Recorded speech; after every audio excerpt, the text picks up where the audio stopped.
Like a trusted turnout jacket you've had for years, Flex 7 outer shell fabric delivers a perfectly broken-in feel on the very first wear.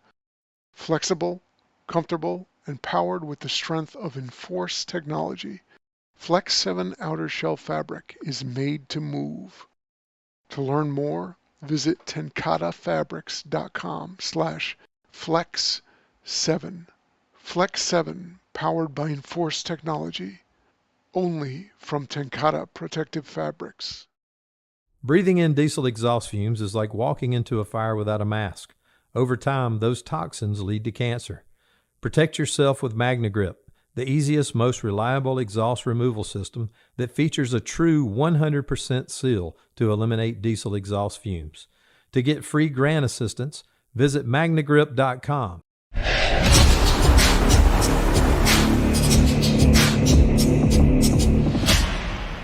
Good evening.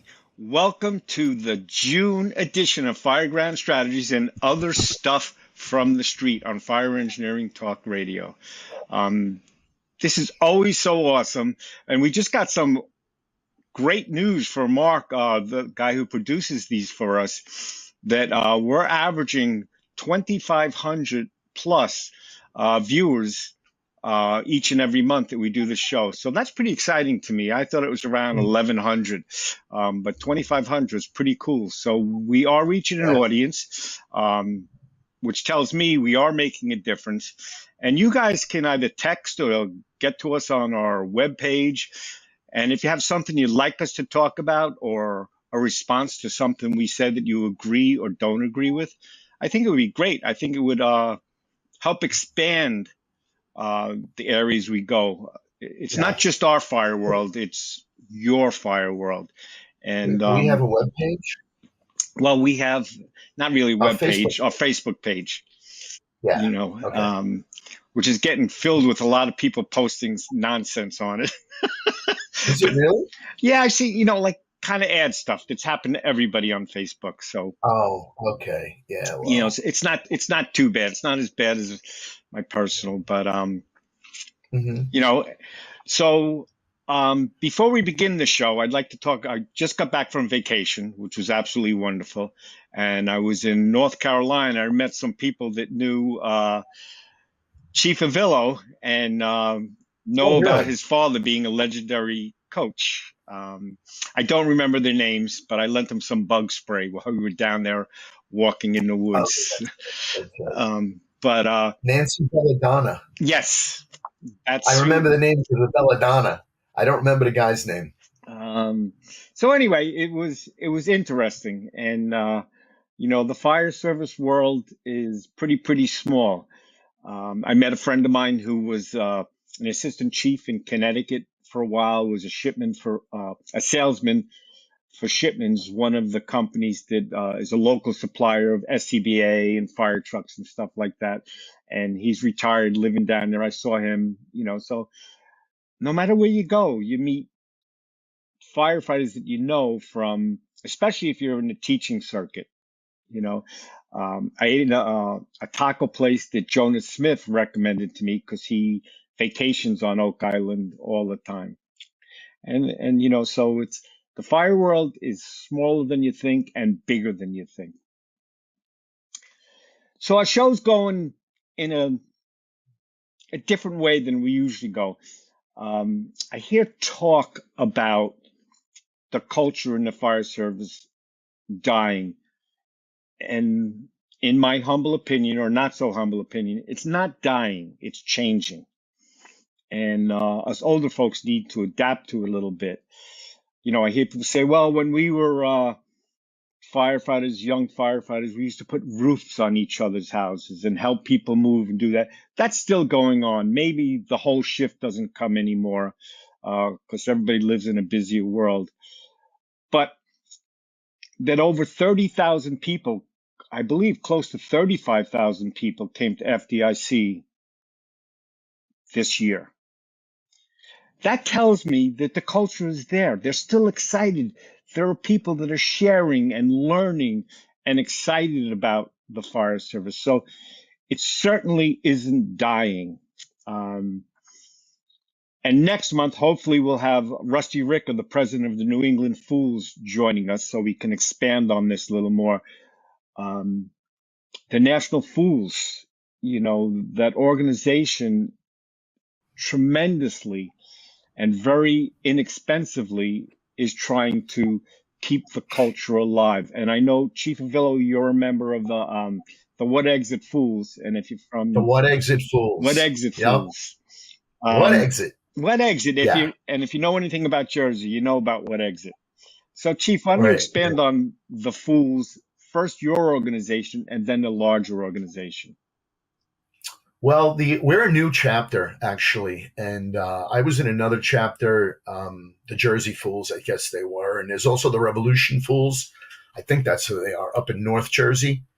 I think that's the name of it. But the What Exit Fools is Central Jersey, part of North, part of South, and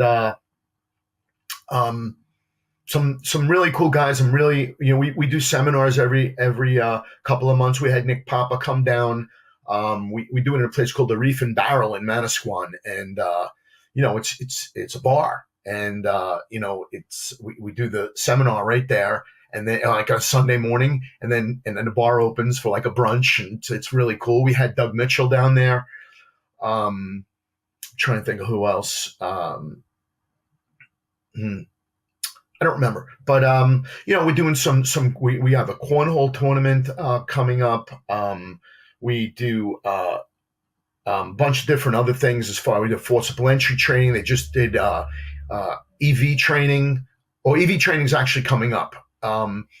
So there's a lot of cool things happening. It's we were going to do the Boardwalk conference, and we had it all set up. You were going to be in it, and COVID happened. The black hole occurred, and it got pushed back, and we kind of never really got traction with it again. A lot of it was going to be held at the Monmouth County Fire Academy, but I'm not there anymore, and so I don't know.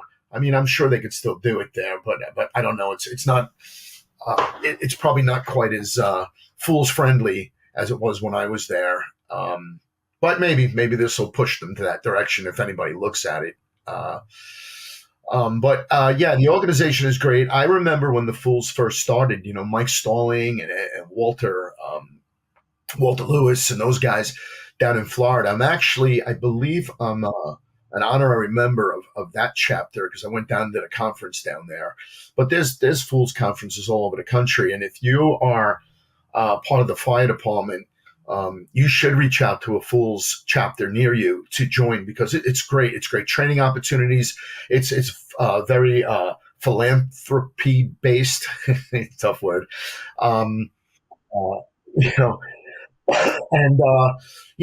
it's getting out of your own environment. That's one of the things I've noticed with very big departments. Like you don't always see guys from very big departments coming to a lot of conferences. And I think. And you talk about culture, North Hudson, we're not a real big department, 350 guys. I don't see a lot of guys coming out to conferences. I'm starting to see a little bit more of it, but, I think the bigger departments get isolated. They get isolated in what they do and their own culture. So they don't let any other cultures in, or they don't get influenced by other cultures. And, that's just an outsider's view, sort of looking in a little bit, and a little bit of experience view looking in. There are Fools chapters all over the country, all over Canada, and it's a great organization to join. It really is, and they're doing conferences like everywhere. Which is great because there could be one right in your backyard.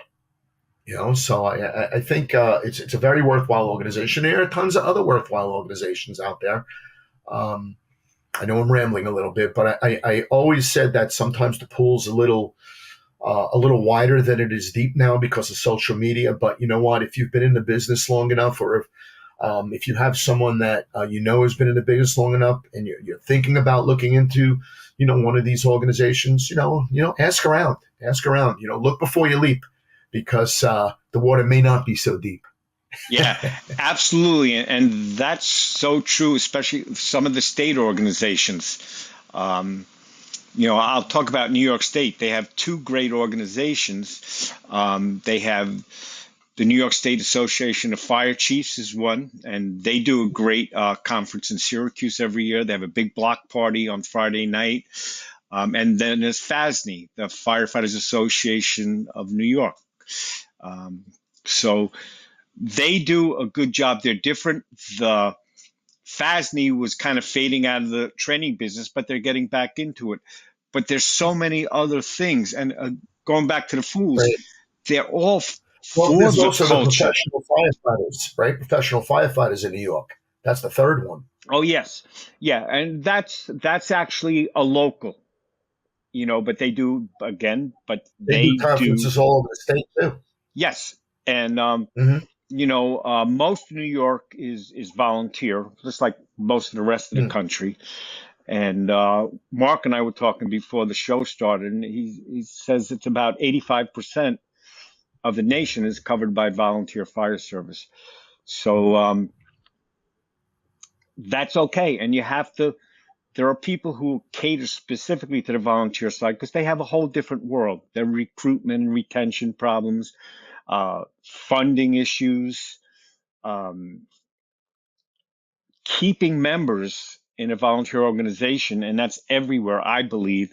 You have 18, 19, 20-year-olds who are really into the job, but not too experienced.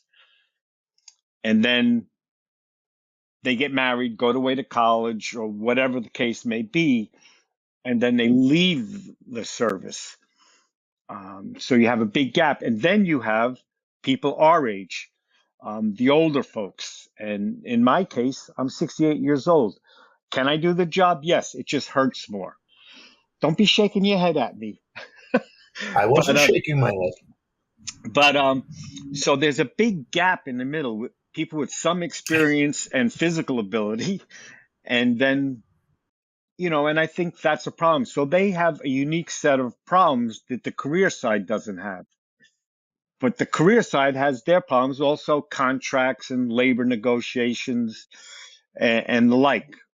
So, but the tactics and the tasks are the same when you get to the Fireground.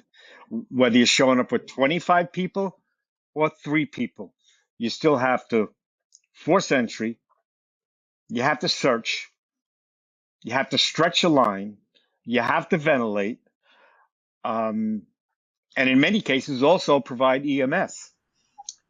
And overhaul.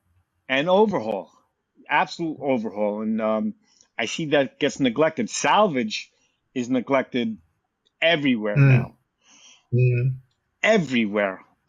We can, especially in a volunteer service, if you can protect their belongings, salvage cover on the first floor while you're stretching a line to the second floor, it'll do you good when the fundraising efforts, when you host a picnic or whatever it is you do to raise money for your organization. Yeah.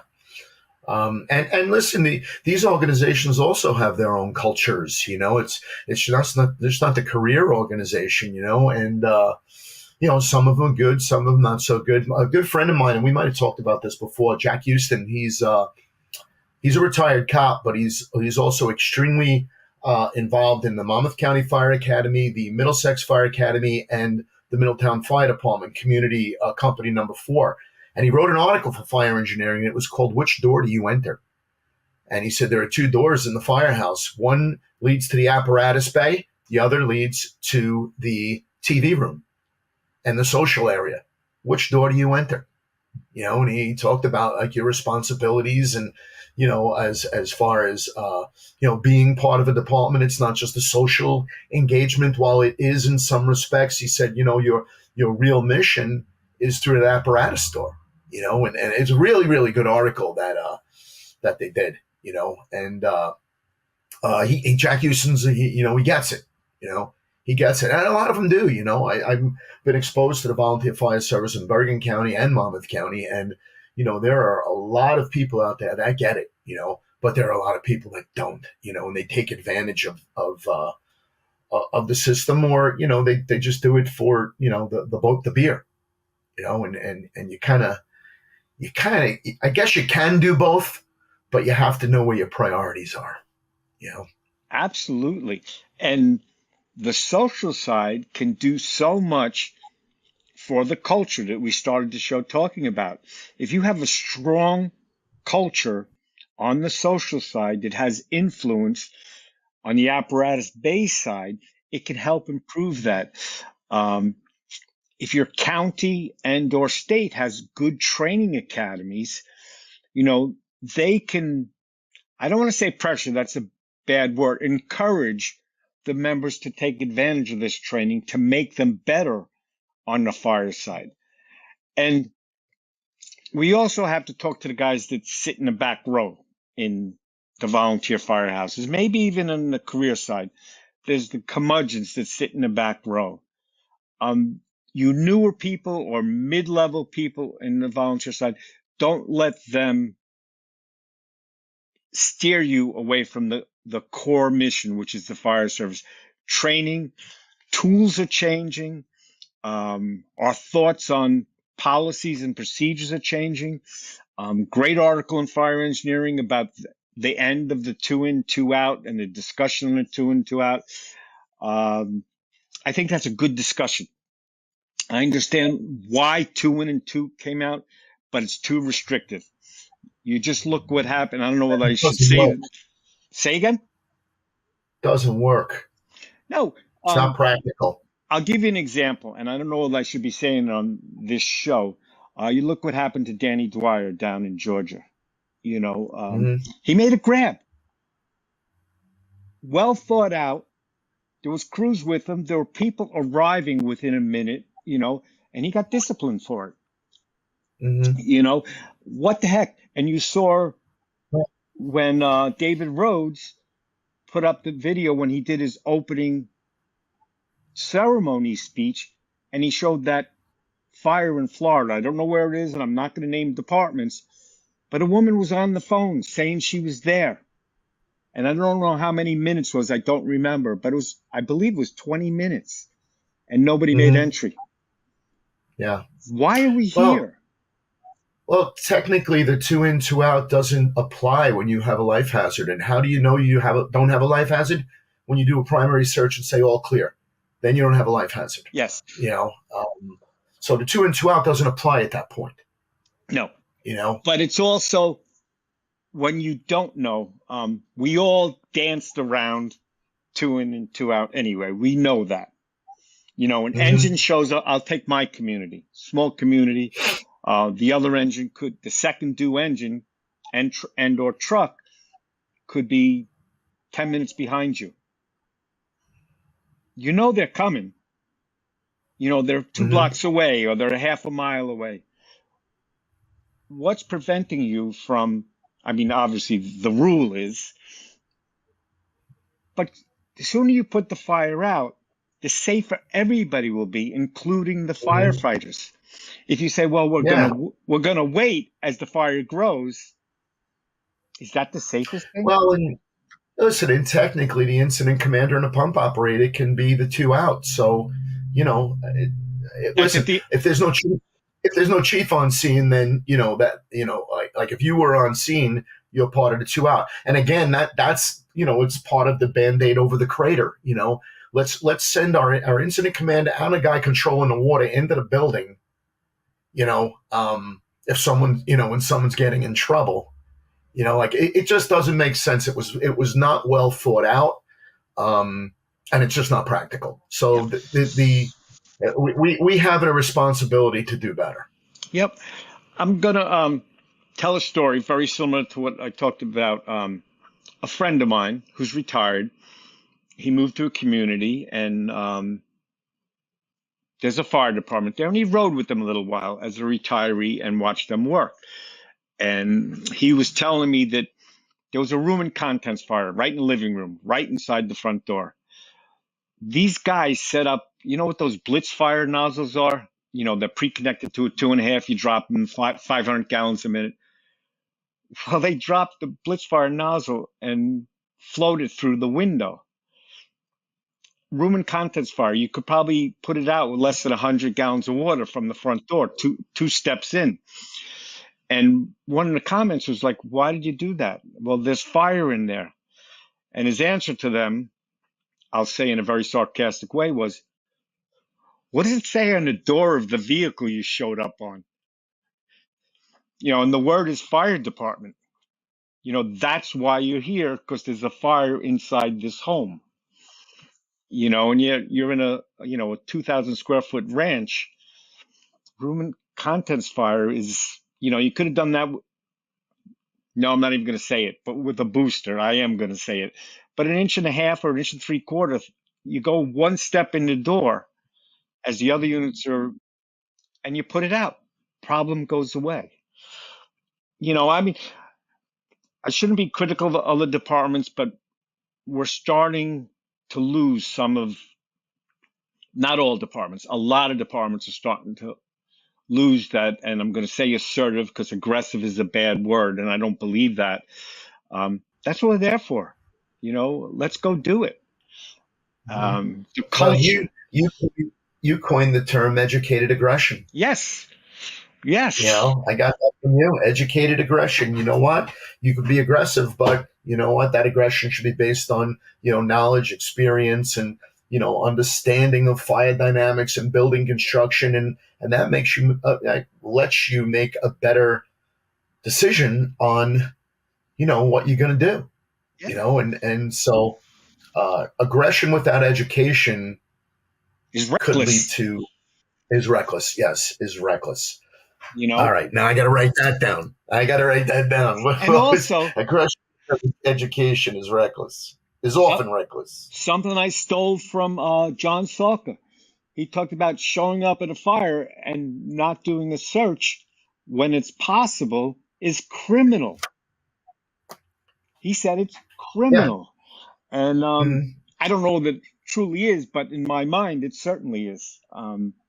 That's what we're here for. And, do we sometimes make bad decisions when we're aggressive and we're not educated? Or even though we are educated, we say, oh, yeah. And also, your emotions get in the way. Emotions. That fire in Gloucester City, New Jersey. The balloon frame building, the side-by-side twins. It was a brace frame. Brace frame. To me, it's almost the same as far as fire behavior, but a little different as far as how long the building's going to hold up. But that incident, emotions clouded some decision making, and they'll tell you about it, and they put on, the documentary on the Discovery Channel to tell us about this. The rescue of the firefighters that they did pull out was incredible. The efforts. But what happened, they saw the building was about to collapse and evacuated everybody, and then decided to redeploy, not because of the conditions, because there were 3 little girls that were possibly inside. They were inside, but again, you have to take your education, conditions. The building's coming down, and that in your mind you've already decided it's coming down, and the emotions help. Survivability. Oh yeah, So I can tell you many times, and I know for yourself too, when you're the incident commander, should I leave him in? How much longer should I leave him in? Am I doing the right thing? Oh, I think they got it. I do that battle in my head many, many times. Yeah, sure. And sure.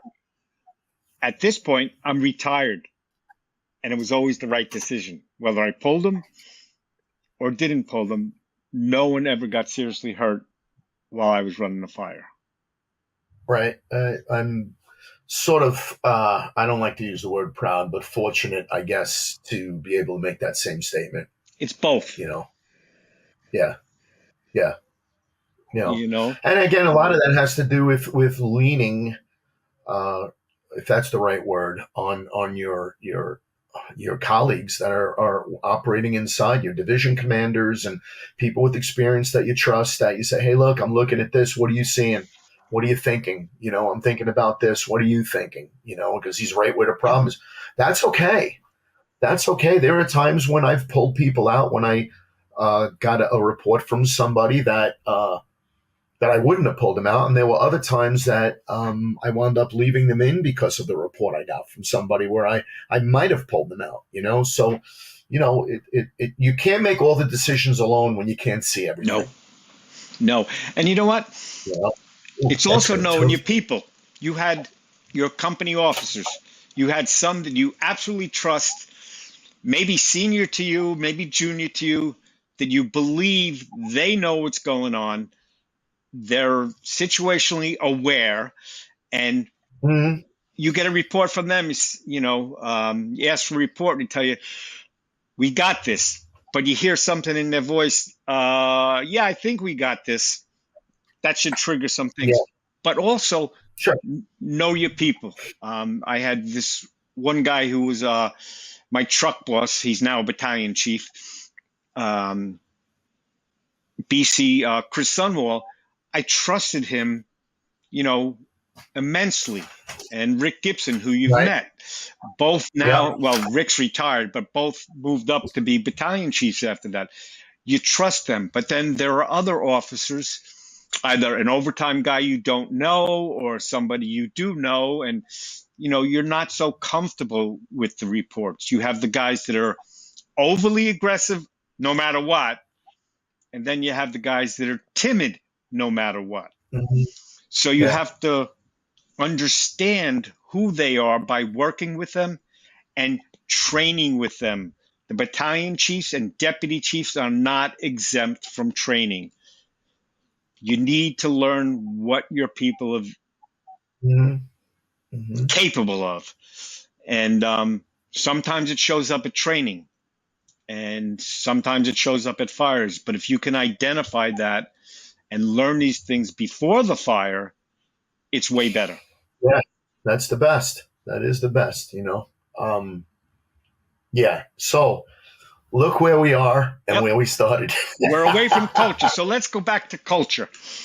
Yes, and I wanted to mention something really quick about that. You had talked about people uh, rebuilding for people, and I don't remember exactly how you phrased it, but you look at the Thanksgiving Day fire in North Hudson. The kid LJ, who was one of the kids blown up on the roof, that broke both his ankles and major injuries, and dragged probably a 300-pound captain with another guy up to the roof of the exposure. The guys on the shift, well, the guys on the department, they all went down to his house and they built him a wheelchair ramp because he's going to be in a wheelchair for extended period of time. His injuries are that severe. So they came down and of course there was lots of beers shared, but they built him a wheelchair ramp. I mean, that's what you're talking about. Yes, sir. That's the brotherhood and the sisterhood. Absolutely. And I'm going to share some experiences when I was a newer firefighter. Actually, the volunteer fire service still has that down. They do their picnics and their barbecues and a lot more social stuff, especially in departments where people drive far away, where, say you're FDNY guy living out on Long Island, it takes you, 3 hours to get to work, because of the traffic. But in my department, they all help. I was only there less than a year, and they all helped me move from the apartment I rented to the house I bought. We put on several roofs, and we were all shoemakers. None of us were carpenters, but Right. we did the job. We took care of each other. A good friend of mine, actually, you helped do a seminar with John Salker for him as a fundraiser, Rick Garrison. Right. Right. We ran a fundraiser picnic. It was open to everybody and anybody. All said and done, we raised $42,000 for him, before he died. Wow, that's great. I didn't even know we raised that much money. It wasn't from that seminar. It was from a picnic. Okay. The seminar, right. Well, we raised a little. the seminar added to it probably about $1,100. It was a small seminar in a high school Okay. auditorium, Mhm. but then the next weekend we had the big picnic, and the cops came, all fire departments Oh, from that's throughout good. the That's state. good. Yeah. They came. So we took care of each other, and that kind of thing is still going on. Although as far as putting a roof on people's houses, it's harder. Again, everybody's working 2 jobs, 3 jobs. Husband and wife are working. Um, every school kid now, they're involved in every sport. Our Hmm. time is being eaten up by too many things, and it makes it difficult.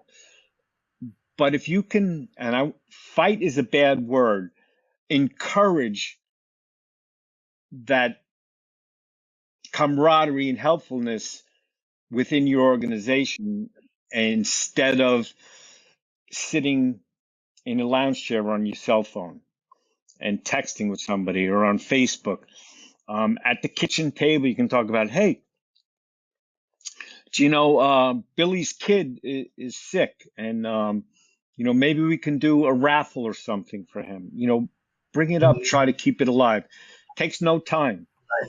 Bring the Oh, yeah, tickets. a goodwill committee. Yes, we called it a You sunshine know. committee. Okay. Yeah. Oh, that's good. I mean, Tony Greco's grandson. Going Yeah. through cancer treatment and everything. And he's doing well. From what we understand, they had the whole fire engine ride by, outside his house. We had, in fact, it's still on my helmet. Um, Courage for Kyle, and Courage for Kyle was another kid with who had cancer, and we did a thing in North Hudson, which a lot of departments did. It was just taking pictures, best of luck, Kyle, all this stuff. And we just sent them a whole bunch of stuff. And that's all the kid wanted, And then they also did it a ride by, all the fire departments, all the fire engines, sirens going, it's like, those are good things, Yep. that's You that's lived in goodwill. Barnegat, right? um, I think it was in yes, I Barnegat, believe so. not on the island, on the other side, by the lighthouse. Not by the lighthouse, Yeah. opposite the lighthouse. Yeah. I'm not 100% sure. We had him on our show Yeah. very early on when we first started. We had Very him on our early show. on. That That's right. organization is still alive. It's Courage from Kyle now, and they're still raising money for kids with cancer. Wow. Wow. Yeah, there's a lot of stuff out there like that. Well, Sandy Ground, Yeah. right? Oh my Where God. Angels play. All the playgrounds that they've built, in memory of the kids killed at Sandy Ground in Connecticut, Sandy Hook in Connecticut, and then they also do it for other people like police officers that have been gunned down and made LODDs and fire LODDs, and they'll build playgrounds in their communities, and they've done it all over the Jersey Shore and Connecticut and New York. Yep. And you know what? That stuff's happening all over the fire service. And I'm going to say again, over 30,000 people at FDIC shows there's still passionate, excited people in the fire service. But I keep hearing negativity, how it's changing. I'm an old guy. I went into the firehouse. Most of the guys were Vietnam veterans there and older. My father's World War II and Korea veteran. I had long hair. It was 1974. I was that snot-nosed kid with, I don't think I would have been accepted if my father wasn't a member of that company as easily.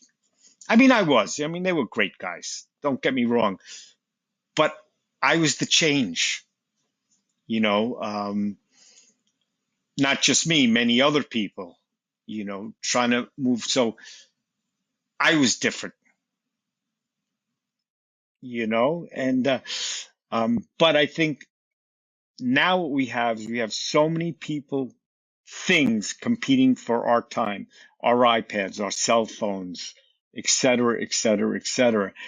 And I think as much as that helps, that I can put this, what we're doing right now, all over Facebook to encourage people to come listen to us. I do use it.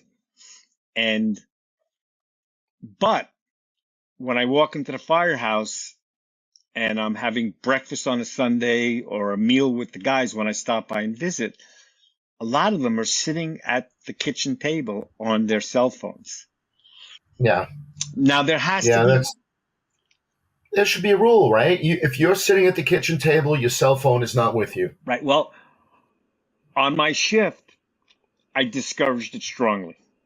Your wife's sick, you got a kid. You know what? Step away from the table and answer the phone or the text. Don't sit there at the table. Look each other in the eye, have a conversation. Today, I'm not sure they know if the guy sitting across from him has kids or not. Yeah, how to have a conversation, But, culture is tough to change, and it takes a lot of but it is changing. A lot of intestinal if you want to change a culture, so here it's almost like a dichotomy. Culture can change very easily in the wrong direction, yes, but it's very difficult to change it in the right direction. Man, we are coming up with some great quotes today. I can write that one down too. What did I say? Courage. It can change very easily in the wrong direction, and it's difficult to change it in the right direction. And you know what? Some of our culture is also not good. Some of it needs to change. Yes, but it's difficult. I'm a traditionalist, and it's easy for us to decide what we want to do, but we have to give something else up sometimes to do that. Yeah. Look at our rigs. You need a step ladder to get to the top of some rigs. It's crazy. Now, I can understand that in a rural fire department, they have to bring their water all the time. You need 1,000-gallon tanks on your first due engine. So your hose beds are high and all that. But they don't always need to be that high. No, high hose beds are again, there's rules. We eliminated the back step, NFPA. I understand not riding on the back step anymore.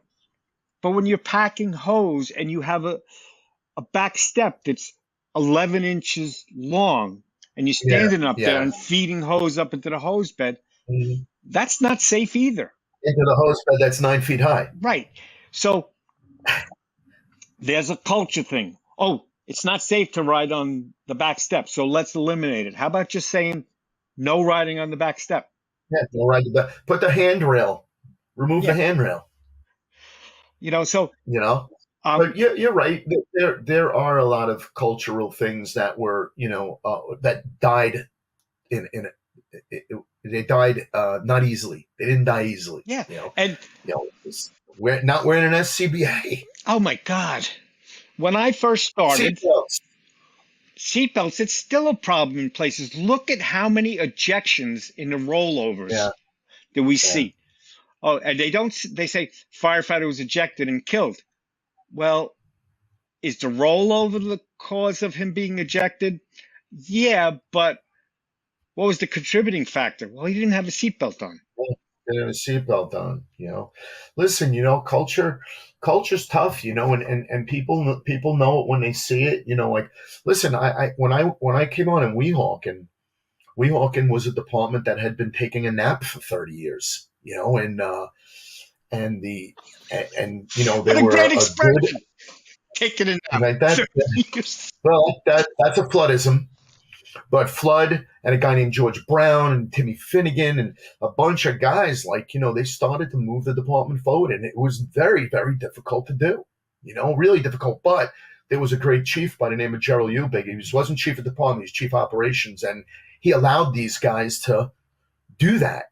And it moved the department forward. And we became a really, really solid fire department. We were high angle rescue capable because we had the cliffs and we had a lot of good equipment and all that. And then, you throw the regional in there and you talk about putting 5 cultures together. It's interesting, but, there are cultural things that everybody knows are shouldn't be happening, but nobody has the intestinal fortitude to stop that. I always in the leadership I talk about, you're the captain, and you're on duty, and you guys get on at 8 o'clock in the morning, and at 8:15 you get a call for a reported smoke condition in a school, and you're ready to go, and you see two of your guys walk out of the kitchen. One of them's got a cup of coffee, the other a newspaper, and they're going to Iraq to get their gear. And I bet all those guys talk about what great firefighters they are and how they are on with the mission and everything else. But you know what? They just created a delay in response. Their in service and ready status was compromised. And, but how cultural is that in a fire department? Because you go into the kitchen, you get sucked in there, and you're in there 45 minutes without putting your gear out, without checking the rig, without doing all that. I mean, some captains don't stand for it. Flood was one of those guys, didn't stand for that, but some captains, they just accept your culture, which is, while it's probably not the right thing to do, you accept it because it's what we've always done. There's the part that's really difficult to change. Yep, absolutely. But that's why I was always a minimum of an hour early for shift change, a minimum of an hour early. I mean, I'll probably say 10 times in my career I wasn't, for whatever reason.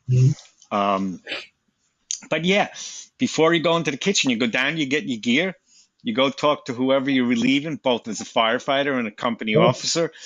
Hey, I got it. He goes, no, I'm going to stay, and then I'd sit in the fire, and if a job came in, they'd ride heavy. I'd jump on with them, make sure whoever's doing the accountability is aware that there's an extra, change of shift fires are awesome in a small department. Have all these extra people. But sometimes you get lucky. Accountability gets Thank crazy. Accountability gets crazy. Yeah. But and here's the other thing with a fire department: when you have 4 shifts, there are often 4 cultures. There's always 4 cultures. People say, well, it's like 4 different fire departments. It's not really. It's sort of like the attitude. And it might not necessarily be culture, but the attitude of each shift might be different. But you got SOPs and things like that and that are in place, and rules and regs. That's why somebody can work a swap or work overtime. Right. Because the department's not as different as you think it is. Even though someone say, well, we have 4 different departments. You might have 4 different attitudes. You don't necessarily have 4 different departments. But these are things that as an officer you have to recognize when the culture needs to be tweaked, and it takes a major subjugation of ego and a lot of intestinal fortitude, also known as testicular fortitude, guts to get that done. And patience. I'll use an example. In my department, we switched over to a Minuteman. Every shift practice stretching it, because we had a pre-connected line on the rear of the rig. There was a flat load, and now you got to get force. Before you just do that, it's best if everybody got to practice and check it out and see what the advantages and disadvantages are. For the boss to say we're going to do the Minuteman from now on that our main pre-connected line, that doesn't go over well. But if everybody's tried it and had input into it, and when it gets on and you change that procedure, it's much easier. Everybody had a decision for changing it, even though it's not technically culture. It's an SOP. Also, in my department, I know I've told this story on this show several times. I came from New York, as you know, not New York City, Long Island. We use smooth bores. So when I came to Wallingford, it was all fog nozzles, variable, all different types of fog nozzles. And, I kept saying, hey, maybe we should try this. We always had one in the compartment for the 1 3/4. Then when I made lieutenant, first week I was there, I was like, hey, Chief, how about, we switch one of our pre-connects to this? Well, no. You know what? You can practice it in the yard, but we're not doing it. Then after me being a dick, a pain in the ass, kept asking, goes, I'll tell you what, the chief said to me, when you're on duty, you can change it, but as soon as the end of your shift, it's got to go back in the compartment and you got to put whatever it was. Maybe it was a TFT, an Elkhart nozzle, would have to go back on. And then we had a fire, and an overtime lieutenant from a different shift he was like, wow. And he was one of the guys who was kind of adamant against it. He says, and slowly it became our primary attack nozzle. And, but that took well over a year or more to get that changed. But there was still a pre-connect with the fog nozzle on it, so it takes time. You got to sell stuff, not demand stuff or say, this is better, just like politics today.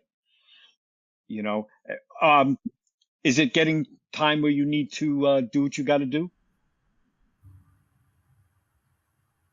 Me? No. Yes. Okay. I just want to make sure I don't hold you. Your daughter's important. Yeah. So, Yeah. No. Yeah, another 10 minutes or so. We're good. Yeah. It's the same thing with the culture, not the operation side, the culture side. You need somebody who says, hey, I spoke to Chili's and we can do a tip a firefight at night. They said they're willing to do it for us. How about you guys, bring it up at a union meeting or a company meeting if you're in a volunteer fire service. We can do that and we can raise some money for XYZ cause. You can't be, if you're a volunteer fire department that gets your funds that way, you can do that. But if you're a union firefighter, you can't be raising money for your organization. Yeah. It's got to be it's got to go to a charity. Right. But even though the money's not coming to you, the camaraderie that is built from doing that together, waiting tables, bussing tables as a team, sweating your ass off doing that, and then afterwards having a couple of beers at Chili's bar when you're done, if you drink. Yeah. Well, you look at it too, just like a parade, Memorial Day. I had seen a whole bunch of things saying, hey, we need guys to launch a Memorial Day parade, in a lot of different places. And, is it more important to these guys to be out in the bars and doing their thing, than launching a Memorial Day parade with their department? Whether it's career or volunteer doesn't matter, but, these are like things that, that people look for, because people also have expectations on our culture. The public have expectations on our culture. And to be quite honest, they probably don't know as much as, they certainly don't know what goes on behind our closed doors, but they have expectations, and when they see three guys show up to a parade, you say, oof, what's going on there, but. Or three guys standing in front of a burning building because of rules and you can't go in. Do you know what I mean? Yeah. I'll say that. And again, our cops are great. I loved working with them. But I remember very early on in my career, I remember a police car passing us on the way to a cardiac arrest on a golf course. Passed us. And then when we arrived, we were all EMTs and or paramedics on that engine. And we arrived and a cop is standing there waiting for us to arrive because they don't do EMS. So why would you rush to get there first? You're there to help. Right. And exactly. It's like, I think that would be embarrassing if you show up. It's just like when they block the building. It's like when they block the building. But people don't people don't recognize that. But when you're standing on there's a foursome on a golf tee, and the cop shows up with his car and he stands there. But that was probably 20 plus years ago. I can't say, because they were great. I loved working with them. Or a chief showing up first. at a medical because he's closest or whatever. He's passing by or Yeah. whatever. And if he doesn't have any equipment in his car, don't show up first. Let the ambulance or Right. the engine that's coming with people put the equipment Well, in your there was car. there was something I remember one time. It might even been my department where the chief showed up first, and it was a car fire or something, and he didn't have an extinguisher in the car. And people and there was a complaint made. And of course after that, we wound up with extinguishers in like all the chief's cars. Because I don't think we had them before that. Like we didn't think of it. Wow, that's amazing. Yeah, yeah. So But now now there's extinguishers in there. There's a water can and a dry chem. yeah, it makes so much sense. And in many places, the chief is always first. A lot of Yeah. times. Yeah. In a volunteer organization, they're mostly always first. Say you have, just a little grass fire or something and or whatever, or a grass fire that's extending. A chief with a water can in the back of the car can stop that thing from extending to the house. By the time the rigs get there 10 minutes later, Absolutely. the whole house is going. Yeah. That kind of thing, like, barbecue. Yeah. You just, you pull it away and then you wet down the siding. Yep, so much you can do. Yeah. I don't remember. I think it was our department, but I'm not 100% sure. But yeah, there was something went on, and there was no extinguisher in the chief's car. And you know what? As far as culture, we all build our own little culture. You look behind me. This is my culture here. My history is hanging on the wall behind me. Paul Coombs' first cover. Here's mine. There you go. I still have this up. It's in a bag. Most of mine are in a drawer. But do you see that poster? Yeah. Yep, I remember that cover. That was the first one Paul Coombs did. That was 2012. And it also, what I really like are the words on it. Bobby Halton, he changed the words of an admiral from the Coast Guard, and it says the Coast Guardsman's Creed, but Bobby changed it to the Fireman's Creed. And it's a great who we are, that I may be the noblest firefighter I could be. But right next to that, you see all those little coins that you can see a little bit? Those are every FDIC I taught at. Those are outside of the frame. So they're all there. Oh, I see them. Okay, cool. Yeah, so you see they're the brass ones. Yeah, they're not in the frame, so they just run that. What'd you do? Glue them to the wall? I got that double-faced tape. Oh, okay. So and it peels right off. Yeah, I still have to. This is I have a whole bunch of stuff just laying right here that has to go up in this wall. So maybe next time we meet, it'll be up there. But there you go. But you know what? It's like that cartoon at the top, the firefighter. I don't know if you can see it, but I actually use it in my program. It's part of my title slide. When I left Mineola, one of the firefighters in the other company, he drew that and gave it to me. As congratulations. That's cool. So, and of course my helmet, shields, and a picture from the Mineola Fire Department, Memorial Day parade. Somebody gave me that. Yeah, there you go. But we could do that in our firehouses too. When I went to work, I came from Mineola. It was very tradition oriented, founded in 1888. Pictures everywhere. I walked into the Wallingford Fire Headquarters where I was assigned. There was nothing on the walls. Nothing. Yeah. To me, it was like so disheartening. When I made lieutenant, I got called into the office by the chief in the middle of a workday, and there's a blue helmet on his desk. And lieutenants for a very short time wore blue helmets. Didn't go over big, so that changed quickly. But anyway, it was on his desk. He goes, I guess you know why I called you in here. I said, no. He goes, well, you scored number one on the lieutenant's test. I said, yeah. I said, that doesn't mean, and after he told me, well, you're being promoted. I said, well, scoring number one doesn't necessarily mean, you can take any of the top three at that time. So he goes, no. And the guy, Rick Gibson, scored number 2, and he was a local boy, so I thought for sure he would get it. But that was my promotion. So after I became lieutenant, I went to the deputy chief because he was very soon going to become the chief. I said, and I talked up a promotional ceremony, a swearing-in ceremony, including new firefighters. And then that became the norm. Everybody got sworn in, bring your family and do all that.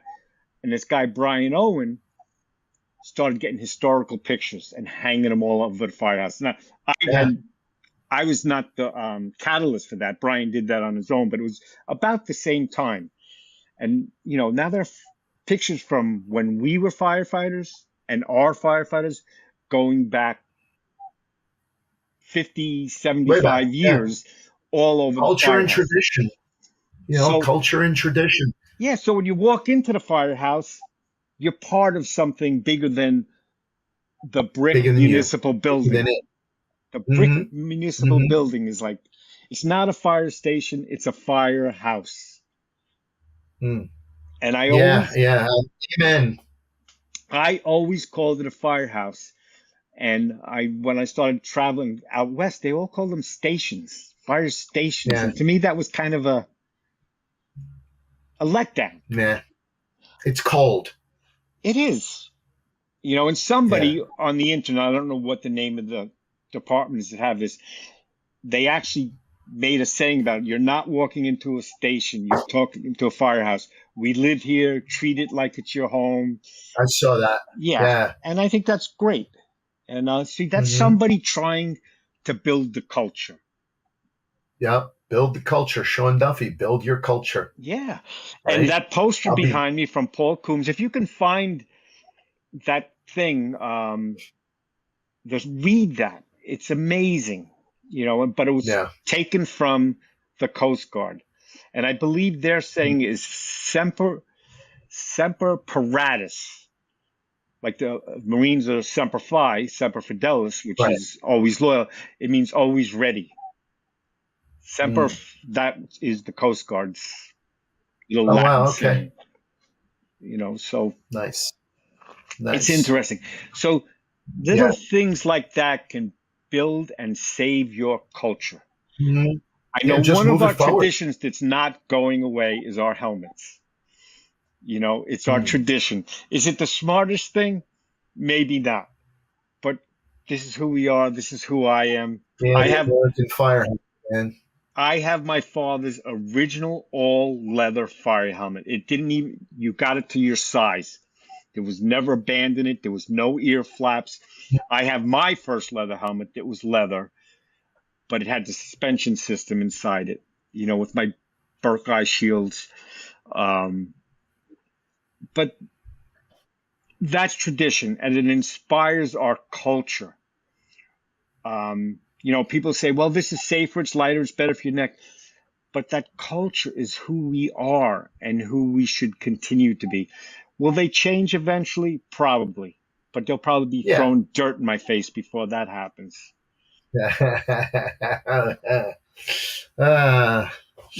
Well, all good, brother. It is all good. It is all good. Here, look.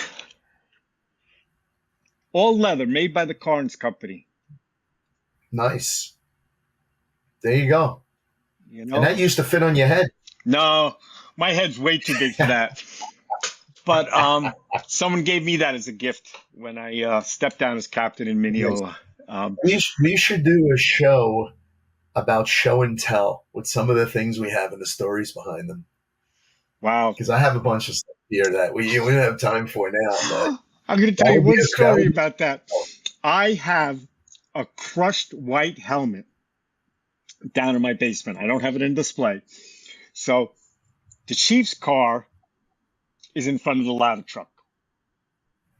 So they were dispatched to a call that I wasn't going to. So I pulled my car around, and it was a rear entry bay. So you could just drive around the firehouse, go in the back. It was a little over the line. So the driver or chauffeur, whatever you want to call him, he ran over my helmet. Oh, God. So this guy, Kenny Black, he's now a lieutenant. He was on the engine next to it. He goes, all of a sudden I hear this, boom! And he goes, what the fuck was that? So I had a water bottle in there and my helmet, and the water bottle exploded. My helmet is just this. Just flattened. Yeah. Oh, wow. So, all right, so you got to show that. yeah. But I do have it in the basement, and I often say I should just throw that away. Cool. Because it was his fault, but it was also my fault because of where I left it. Of course. I was irresponsible leaving it there. It's like leaving a coffee cup on a tire. Yeah, exactly. Exactly. But anyway, I know we're getting to the end of the show. What I want to say is you can help encourage your culture to stay the same if that's the way it should be, or change, but do it gently. Pictures, picnics, at union meetings, put out food, or company meetings. Get involved in the community. Open houses for the public to come in and see what we do. Look at our extrication equipment. Look at our medical equipment. Let the public be part of that. Wallingford has Celebrate Wallingford once a year. And, like all the organizations, the Knights of Columbus, the Elks, they all put stuff out. Different churches, the schools, the sports teams, and the fire department, we put out. And one of the things that I see is changing. There are more retirees at this than there are career members. Yeah. Although there's a lot of them, but it runs 3 days, Friday, Saturday, and Sunday. So it's hard. But go to those things. The public loves us. Yeah. Some of us think we're a burden on the taxpayers, but most of them love us. And we have to build that. Expectations that we have to meet, Yeah. But if we're staying behind closed doors in the firehouse, you're not helping it. No. So whatever you can do to improve your culture, please do it. I think it's awesome, and I think it still exists. There are issues, and they're going to continue to be in today's society, but you can hold it off or build a better one. It's up to the members. It's not up to the bosses, the chiefs, the politicians. No. It's up to us. Right. That's all I have to say about that. Believe it or not. All good. All good, man. Know what I got to say? Let's go Rangers. Who? No, I can't say that. I want the Rangers to win too. That's right. That's right. 6 more wins. It was scary for a little while. Big game tonight. Yep. So we'll see. Our backs are a little against the wall, but it's okay. Until next month. We've been there before. You stay safe. Enjoy the game tonight. You too, brother. And hopefully next month we'll have Rusty Ricker, the president of New England Fools, joining us to talk a little more about this and about the Fools and the conferences they run. I mean, they're getting over 300 people coming to a local conference. Yeah, that was a great conference. So it was. That tells me that the culture's not dead, and their whole culture. Before every session begins, everybody stands up and does the Pledge of Allegiance. Yeah.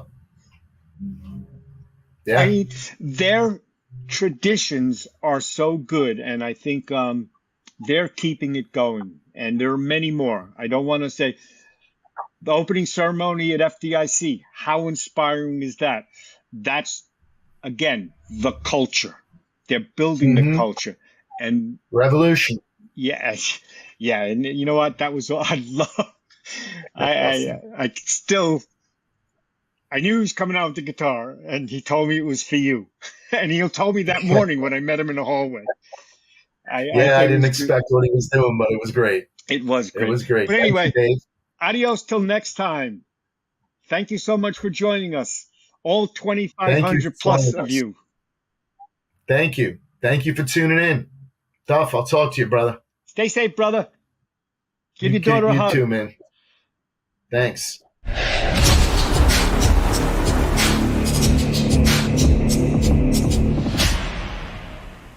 Like a trusted turnout jacket you've had for years, Flex 7 outer shell fabric delivers a perfectly broken-in feel on the very first wear. Flexible, comfortable, and powered with the strength of enforced technology, Flex 7 outer shell fabric is made to move. To learn more, visit tenkatafabrics.com/flex7. Flex 7, powered by enforced technology, only from Tenkata Protective Fabrics. Breathing in diesel exhaust fumes is like walking into a fire without a mask. Over time, those toxins lead to cancer. Protect yourself with MagnaGrip, the easiest, most reliable exhaust removal system that features a true 100% seal to eliminate diesel exhaust fumes. To get free grant assistance, visit magnagrip.com.